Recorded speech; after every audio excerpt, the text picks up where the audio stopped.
వచ్చాడంట. ఎంత బలమైన హెబ్రోను పరిచర్య చేయించున్నారు కదా, మీకు డబ్బు ఎక్కడ నుండి వస్తుంది? ఎంత పరిచర్య చేయడానికి ఎంతో కొన్ని లక్షల డబ్బు కావాలి. ఎవరైనా విదేశాల నుండి మీకు పంపిస్తున్నారంటే బద్దసింగ్ అన్నారు, నేను నాకు విదేశాల నుండి నాకు అవసరం లేదు. ఎవరైనా స్పాన్సర్ చేస్తున్నారా? ఎవరైనా సహాయం చేస్తున్నారా? మరి ఎక్కడి నుండి? నా డబ్బు గది ఒక దగ్గర ఉన్నాను. ఏ గదండి? ఆయన లెక్క చూసారు, ఎంత పోలీస్ స్టేషన్ కూడా వేసుకోవచ్చు.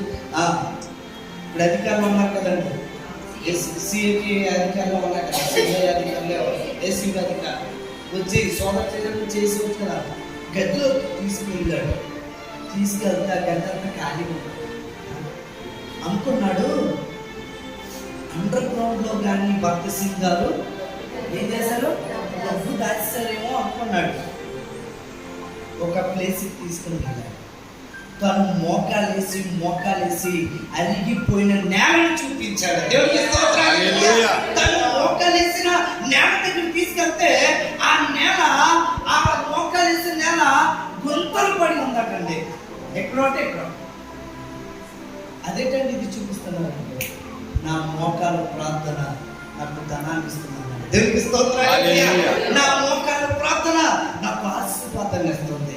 నా మోకాల ప్రార్థన నా ప్రతి అవసరత తీరుస్తుంది.